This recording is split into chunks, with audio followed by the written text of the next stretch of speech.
Hello, everyone. Thank you for joining today's webinar, The Art of User Management, Streamlining Access to Empower Users and Teams, presented by Chris Devlin.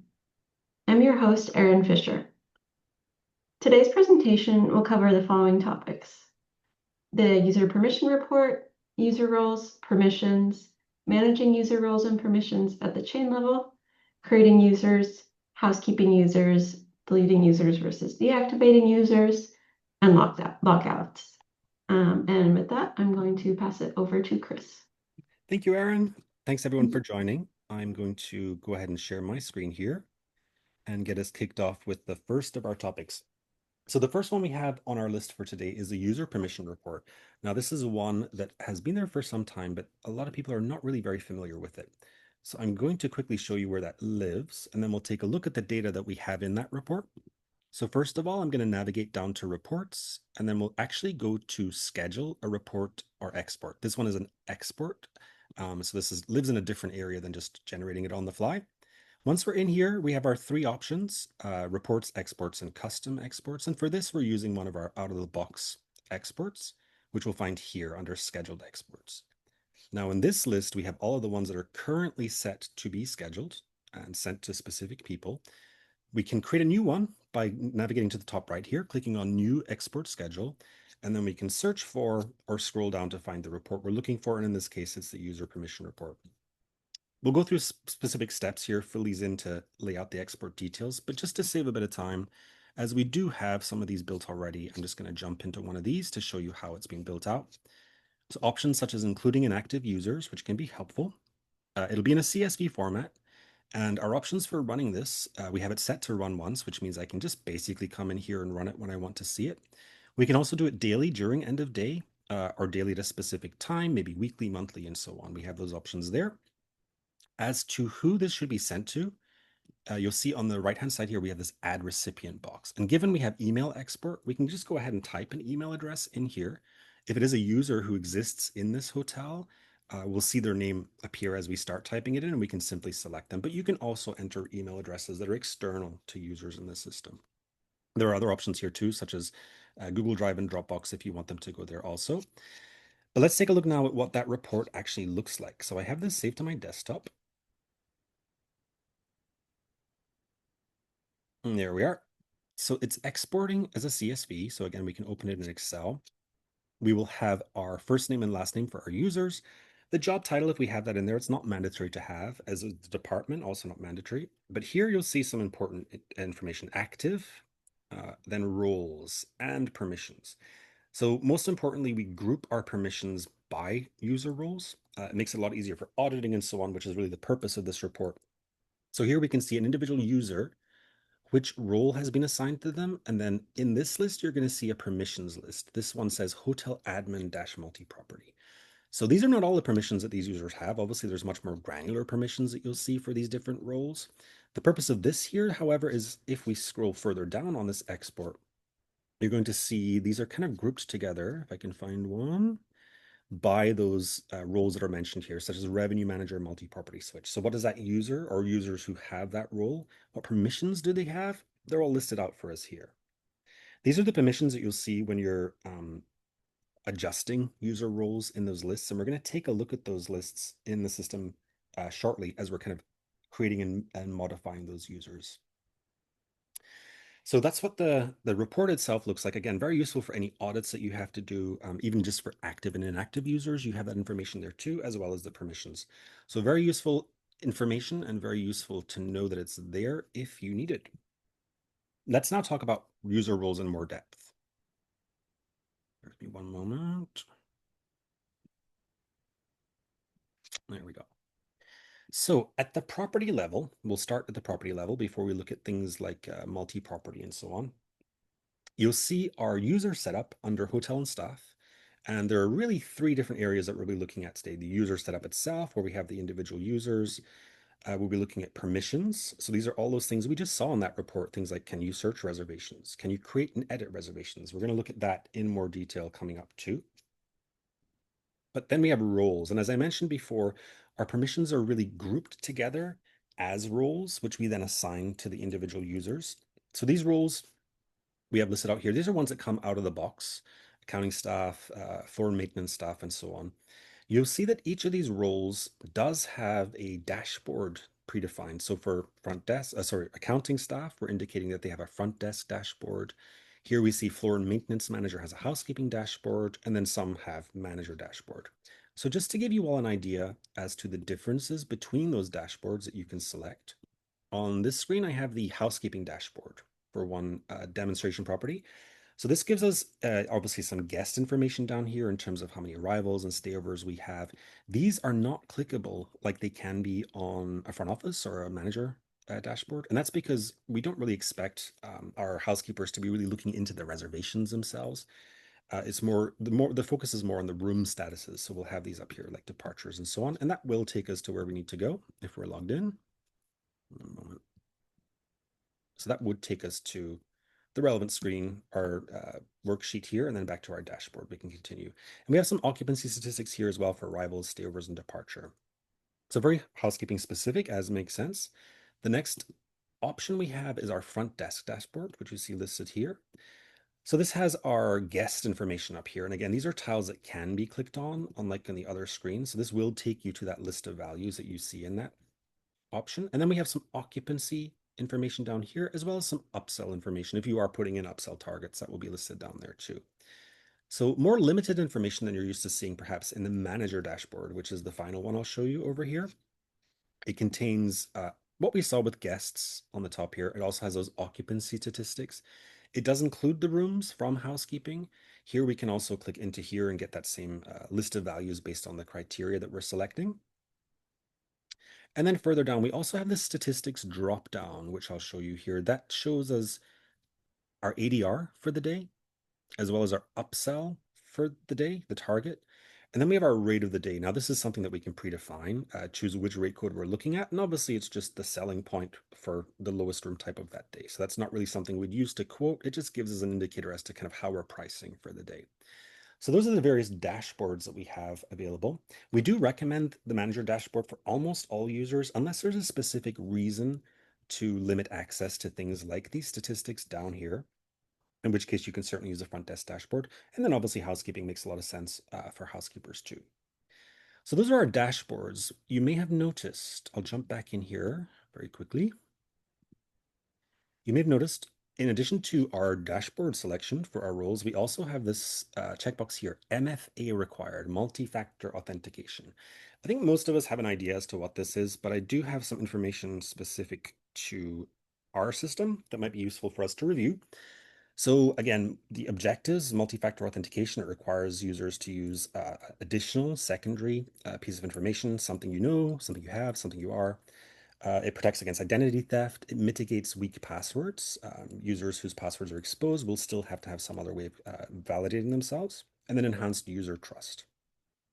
Also, for the criteria specifically, it is important to note that email addresses do need to be up to date, which makes a lot of sense. You would need to have someone who has, you would need to have an authenticator app on your phone. And obviously, users would then have to be able to access their phone at their workstation in order for that to happen. And then once they are authenticated, that will be saved for 30 days in that particular environment. Now, there is a bit of a caveat to that, which is another version of authenticating using email, which is a one-time. That email code will only last for 10 minutes, and then you would have to access a new code each time. That would not be saved. So let's look at the process for this. Once it is enabled, and it would have to be enabled by our team for you, but once it's enabled, users who are signing in for the first time will have this request: set up two-factor authentication. They'll be then given a QR code to scan to enter into their authenticator app. And then that will provide them with that authentication code to kind of link this all together for them. The two-factor authentication then will say, okay, we've got it set up for you. We'll redirect you to your login page, or you can click there. And then that will bring us to our regular sign-in page. Once we've signed in, it will ask us for that authentication code, which again will be valid for 30 days. If the user doesn't have their app with them, or their phone with them, I should say, they can use this email code, like I just mentioned, that will indicate that the code is only valid for 10 minutes. Once they've used the code, however, it's done. So they can't reuse that code within the 10 minutes. It would have to be another request sent via email at that point. So that's our multi-factor authentication. We do recommend users to use that if it's something that makes sense for them. We also have additional things to mention there too, such as our ability to work with single sign-on integrations. If your organization has that, that is also something that can be set up and worked with. Again, something that you would want our support team to set up with you. So feel free to reach out to your contacts at Stay in Touch to discuss that. Once that's enabled, you would just see that as another option down here on the bottom right, where you can enter those credentials to connect to your SSO system like Okta and so on. So with that, we're going to actually have our first poll of the day. We have two. So Erin, I'll ask you if you can go ahead and present that up on everyone's screen. Yep. The poll will be about 30 seconds. So feel free to answer that accordingly, and we will wrap that up in about 25 seconds for everyone. Looks like by far the majority are not using multi-factor authentication currently, and there is definitely a lot of interest, which is good.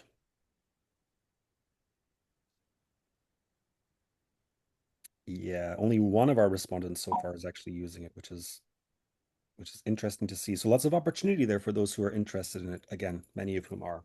So feel free to reach out to us regarding that. We can have the discussion with you and get you set up in that regard there. Before we move on too far from MFA, I do want to also point out that this can be managed at the chain level. So if I navigate over to a chain setup, and I actually have another one, whereas here, oh, apologies, one moment.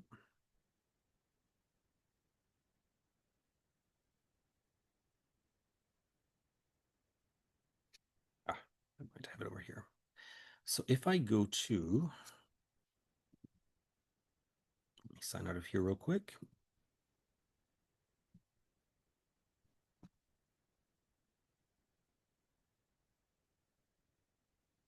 Far too many logins here. My apologies for that. There we go. So if we're in a chain environment and we have chain admin access, we also have the ability to look at these configurations from the chain level. So coming in here under configuration, you're going to see further down here, we have roles and permissions. Clicking into here, you're going to see all the different roles that we just looked at. Well, those kind of system defined ones. And then on the right-hand side, we have two columns. One is active and then one is MFA required, multi-factor authentication required.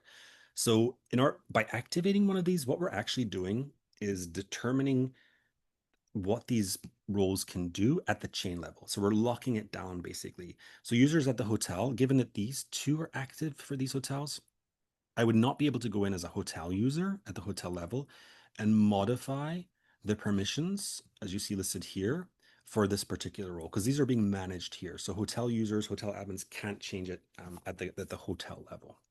So that locks it down for us there. And it also gives us the options here at the chain level to do things like default our dashboard, and then also obviously make multi-factor authentication required there too. So when configuring users, it is important to note, if we're doing that at the chain level, get this out of the way, under people, you're going to see all the users that you currently have created. If we go into create account, it's very similar to creating an account. And we will look at this coming up at the hotel level, but I just specifically want to point out at the chain level, you do have this chain admin toggle, which gives you the ability to obviously access the chain at this level, configuration, users, and so on. If you are not making the user a chain admin, you'll notice further down that we can indicate which properties this user we're creating has access to in this multi-property environment. So these are my kind of demo hotels in my multi-property environment here. So maybe this user will only have access to these two, but what role will they have at those properties? That I can also determine from the list of values here. Now, it is important to note, if you're doing it at this level, you can only choose user roles which have been activated at the chain level to grant to these users at these properties. That's just something to bear in mind. If you're not doing it for selected properties and it's all properties, you can determine the role for all properties. However, if it is a chain admin, important to note, by default, they will have all properties, which makes sense. Chain admins should. But what's their home property? This is a nice feature. So I can say when I log in, I would like to be in the Hotel Lawrence Chicago Uptown. So that'll be the dashboard that I see when this user first logs in. And if ever that needs to be changed, that can be done very easily from here, as you can see, but they'll be able to navigate between the different environments very easily too. The permissions that are being referred to in our list of roles here. So let's jump into front office staff here. So these permissions listed out here are fairly self-explanatory for the most part. Access rate manager, these do kind of make sense. If there are any that are a little confusing or really aren't 100% obvious to you what they might mean, we do have an article with a list of permissions which will lay that all out for you. That will be included in the email we'll send out at the end of today's session as one of the resources. So don't worry about bookmarking what you're seeing on screen or such. We'll have that listed for you that you can access once you get the email from us a little later today. So this is how that looks at the chain level. At the property level, we'll see this under here, under permissions. So for example, if I go into my accounting staff at this particular property, and if I wanted my accounting staff to be able to print an arrivals report, I can just simply drag and drop that over there. Now, if I had tried to do that with a role that was managed at the chain level, that would not let me do that. So if this was toggled on, I would get an indicator saying you can't change that. So for example, general manager would be one that would do that for me. Now, these are different hotels so that won't actually sync up, but that's basically how those are kind of limited and restricted. You might notice though, or you may have a situation where you have a very unique role that doesn't really fit into any of the ones that we have listed out here. Well, we can certainly handle that if need be. Under user roles, you can go ahead, if you have permission to do so, you can go ahead and create a new user role. And you can define that role's dashboard, just like we looked at, and you can determine if it's multi-factor required or not. It is important to note here and to call out specifically, MFA is role-based, so it's not user-based. You can't indicate one user versus the other. It would be based on the role you assign. But once you've made that role, it will then be an option under our permissions list here. So here's one, for example, that's been created manually, and then you could go ahead and assign those specific permissions. So maybe you have someone who is a front office agent, but has some manager access given their performance or whatever it might be. You can go ahead and kind of manipulate that as needed there too. Again, referring to that list of permissions as needed just to make sure that they have exactly what they need. I will point out sometimes that there are some permissions that can be additive, let's say, or that might even conflict with each other. I'll just call out a few that are perhaps interesting to make note of. There is make refund versus refund using negative amount, one of which allows you to edit a payment using the purple pencil. Another of which is more advanced for cash, for example, allows you to post a negative cash amount. That's more for things like GMs and hotel admins. But that is divided out there. We also have things like the suppress rate. If you need to be able to see a rate that is hidden from guests, that's the view suppressed rate there. Maybe with groups, for example, we have, let's say you have a group and the group is overproducing and you have to borrow inventory from house. So that's a permission. So if I do Control F and just quickly search for borrow, well, if I could spell, that would help. Group house borrow.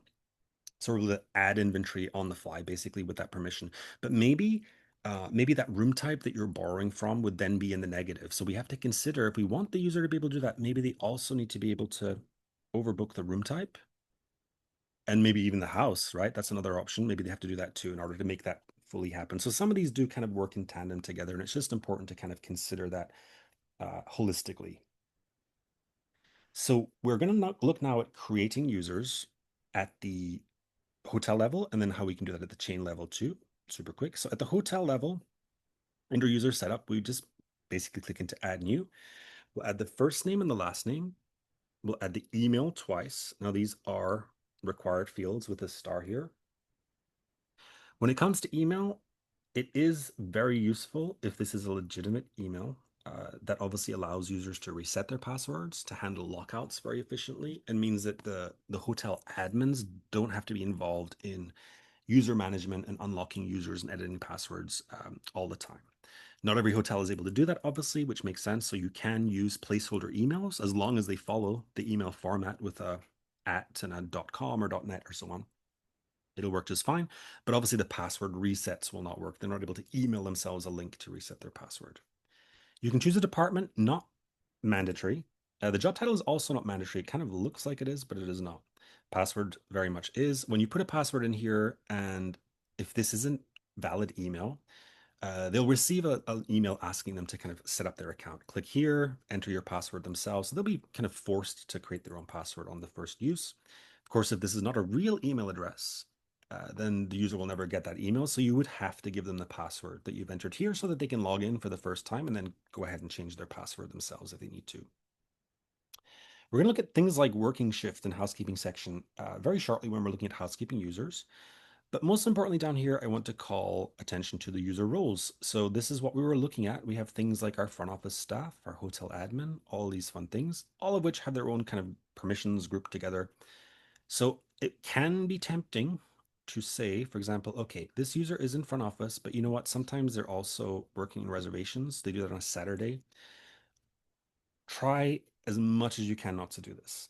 The reason being that these have different permissions grouped together. It's unlikely, but there can be conflicting permissions in there. You know, you're allowed to do it over here, but you're absolutely not allowed to do it here. So what do I do? Am I allowed or am I not allowed? Rule of thumb, always try to make sure that your permissions are grouped together under one role. It makes the system work much more smoothly. It also makes your auditing much more smoothly when that time comes. So feel free, again, if you have to maybe even create that new role. If you look through the roles, you might see some that look interesting. Zest Station here, for example, that's a very specific one that you really wouldn't give to most users. That is a internal role that we use for our kiosks. So if you see that, for example, you would never want to give this to an actual hotel user, a person, because that would turn them into a kiosk and they would not be able to log in and log out and so on. Another one to pay attention to is our floor and maintenance staff here. This is a role that basically says this is a person who can have rooms assigned to them for housekeeping tasks, departure cleaning, stayover cleaning, changing linen, whatever that might be. By putting floor and maintenance staff in here, it tells the system, let's include this person as an option when we're doing our room assignments, our task assignments for the day. So what does that really mean?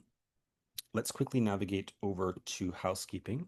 But while I'm doing that, Erin has our second poll for us, and she'll go ahead and bring that up. We'll have another 30 seconds to answer those questions. Thanks, Erin. So there are 3 questions on this one. You may need to scroll down to see the third one.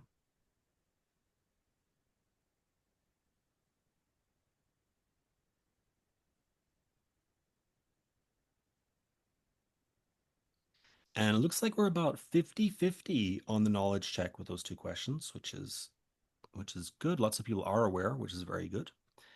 And with the SSO, yeah, the majority look like they're very much interested in learning more about that. Some later on, maybe not ready quite now, but a fair few are ready quite now too. That's really good to see. We'll try and share these results as well in the email that we send out at the end. I know we can't share them on screen, unfortunately, during this session, but we'll try and get those results shared with you too. So we're moving over now to our housekeeping users, our best practices and suggestions there. So task management, let's jump into there real quick. When we're talking about our task sheets, we're really talking about these users that we have here. Now, this is again a demo hotel with lots of different users who've been set up to be in here. Quite a few, it seems like. And maybe this would be reflective of a real hotel, a very busy hotel with lots of housekeepers. So a mermaid, that user has been created as a user and has that floor and maintenance staff role assigned to them, which means that they appear here in the list as one of these employees. So that's really all that has to be done in order to make someone appear here or remove them from here, is just simply adding or removing that particular permission. And that again is the floor and maintenance staff right here. Now, this hotel looks like they're using actual user names, the housekeeper or the room attendant's names for these task sheets, and that's perfectly fine. Most hotels, I think, do that. But I do want to call out that there are some other options. So if need be, you can create housekeeping users with a kind of placeholder name, for lack of a better term, a dummy name. And we can do that under our user setup. I've actually gone ahead and created, I think in this environment, I've created 2. If not, we can take a look elsewhere. Yeah, there we go. So there's 2 housekeeping users here that I've made, HSK1, HSK2. Neither of them are active just yet. But this is showing how you can kind of create those generic housekeepers if need be. Um, and especially if they're never really logging in, right? Maybe you're just printing these task sheets out and handing them over, in which case this is perfectly fine because people won't be kind of forgetting their password or needing to reset their password or any of those types of things. So this is an option. You might also want to create a user as a floor maintenance staff with a name of maybe floating. If you need to have like a floating task sheet, a floating board, to move rooms around throughout the day. That's another option that you might have to have them in there too. When we are building a housekeeping user, we do want to choose our working shift. And then we have our housekeeping section. If your hotel works with sections, those will be built out. And then you would just choose the corresponding section for this housekeeping user. The shifts, interestingly, that kind of works with the credit value that this housekeeper can do. We define our credits, or we display our credits as the time value. Obviously, credits are a reflection of time and effort worked. So we just put the time in per room type. And in here, we can say how long do these users work? So a full shift, for example, might be 8 hours. That's programmed in the housekeeping settings. Maybe a half shift is 4, maybe turn down, only do 3 hours, whatever that might be. But based on what we have selected here, the system will say, okay, I know that I can't assign more work than the amount of time that they're working. So that's that. And then the housekeeping section we can choose here. And again, we just want to make sure that they have floor and maintenance staff available for them in there. One other thing I'll point out, which is kind of useful to know, if you're activating users for housekeeping and they are this type of generic user, not like a real user logging in, if you want them to be displayed 1, 2, 3, 4, 5 in order, go ahead and activate them in reverse. That's just a bit of housekeeping, for lack of a better term, housekeeping for housekeeping. If you activate these in reverse, they'll actually display in your task sheet assignments as 1, 2, 3 in that order. Okay, now we're going to take a quick look at our user management in terms of activating and deactivating users. So if you go back to our user list here, we see this active toggle here, obviously. Now, if a user has attempted to put in a password multiple times, and they'll be warned that it's their, they've locked themselves out, at a certain point, they will lock themselves out. And you will see a nice little padlock icon beside here. Users with permission to go in here, users with that level, that role, can go ahead and unlock the users, send a re-invitation email to them. And that will be kind of like the very first email that they've gotten from the system, asking them to, click here, update your password, basically the same process. Now, in a pinch, if it's not a real email, so maybe we'll look at one of our housekeepers there, we'll pretend that they are actually logging in. What I can do if I have to, if this is inactive, I can go ahead and manually put in a new password. When I do that, whether or not they were active to start with, they will toggle to inactive over here. So my next step then would be to manually activate them and tell them the password that I entered here so that they can go ahead and log in and then change the password as they normally would under settings and then change password. When it comes to lockouts and reactivating accounts and so on, one thing I did want to point out, oftentimes hoteliers, front desk agents, whoever it might be, may call our support and ask for our assistance with this. It is a very large security concern that we have to be aware of, and our role, our duty really is to kind of partner with you in making sure that we're assisting in keeping your data safe and access to your data safe. Security really is a shared responsibility between us and our customers. So for that reason, if our support team does deny helping you to reset a password or reactivate account, please bear in mind that's just because they aren't aware of the situation fully. Maybe the user was terminated, they should not be reactivated, and so on. So it really is for the benefit of your business if we're kind of denying it at that time. The hope and the intention being that internal users with the relevant permissions are able to make those calls and help those users when the time comes.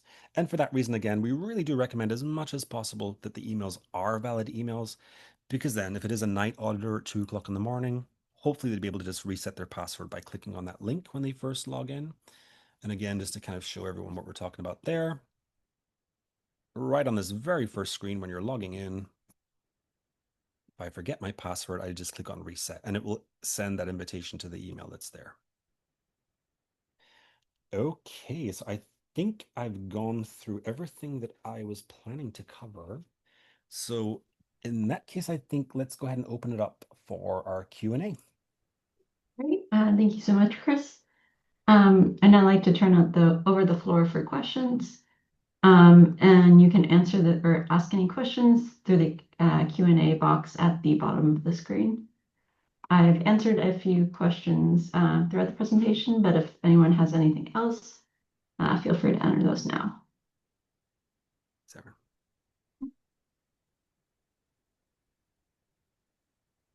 Right, so I see one question.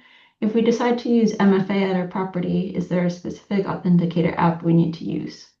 No, that's a good question. Not a specific one. I know most people are using Microsoft, Google, those types of things. I do recommend um, using whichever one you're familiar with. That's probably the best way. Okay.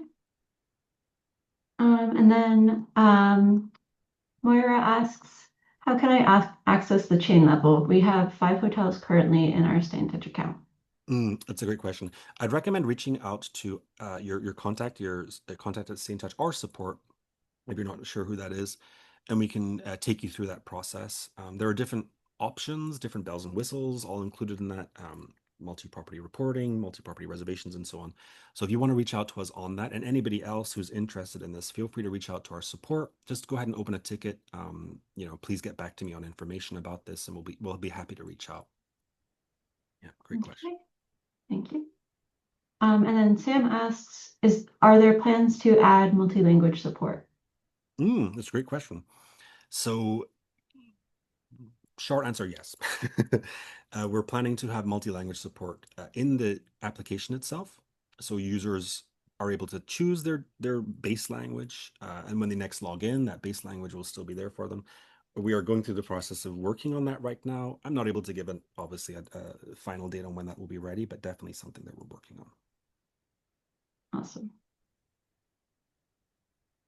All right, and then Jolyn asks, is there a Spanish version of housekeeping sheets? Kind of linked to what we were saying, we are in the process of updating all those language tags in the application itself. So that is something that's coming. Unfortunately, right now it's not. I will tell you though, if your users are working in an app in a device, and if they're on Chrome, let's say, Chrome does do those translations for you. So if their Chrome is already set to kind of do that for them into Spanish, then that will do that for them too. I've seen a lot of success with that in hotels where they have a bunch of different languages, maybe Chinese, Spanish, whatever it might be, and then the users are able to kind of manage that on their own. But long term, obviously, we are working on those translations. And then Tracy asked, I heard that there was a room list template to upload names to the group rooming list. Could I get the template? Yeah, there is. That's actually available on Freshdesk. I think if you search for Yeah, lists, yeah, I can pop that link in the chat for you, Tracy. perfect. Thanks, Aaron. And then Sam asks, are there any ways to drill down into housekeeping cleaning times? Our staff uses iPads to start and end room cleans. We can only see the data in the room log. Is there a way to export those times? There isn't currently. That is a request that we've received, and I know it's on products radar. So I don't have an answer for that now, but it is something that we're aware has been requested and something that we're kind of working towards a solution on. All right. I don't see anything else. Let's give everyone a couple of seconds. Perfect.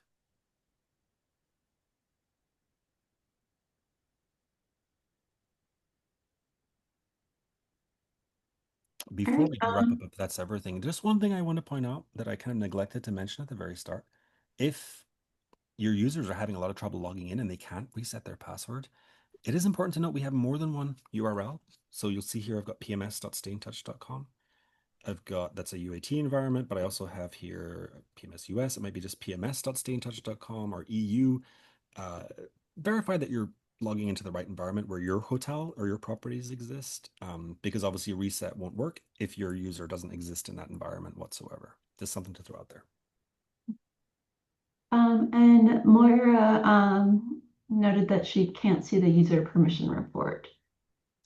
So these reports as well are in themselves permissions, interestingly, many of them are. So you may have to, let me see if I can jump in here one just to kind of get an idea. Permissions from not assigned. So if I put in report or export here, you'll see the ability to export reports, the specific reports themselves. So you probably just want to make sure that whatever role you have has those checked off in there. Okay. All right. Nothing else right now. Oh, Perfect. actually, yes. Tracy asked, in the future, would you be able to do a session on writing custom reports? That's a great idea. Yeah, absolutely. We'll add that to our list. Thanks for that suggestion. I think that's actually a really good idea. Yeah. Yeah. And if anyone else has suggestions for things that they really like covered, feel free to drop it into the Q&A box or send us an email afterwards. We'll be happy to take that into consideration. We want these to be as useful for everyone as it can be. Perfect. All So I right. think it sounds like that's about it for questions today. So I guess we'll go ahead and wrap up. Again, we'll be sending out a email with a link to the recording that we have, along with some links to some resources that you can look to kind of refresh and look back on this. Again, any questions or so on, feel free to reach out to us or to support. We will be having another session on the first Thursday in September, so please bookmark your calendars for that at the same time. We'll be sending out a link for that and some information in the coming weeks. So thanks for joining. Really appreciate it. And we look forward to seeing you at the next one. Yep. Thank you, everyone.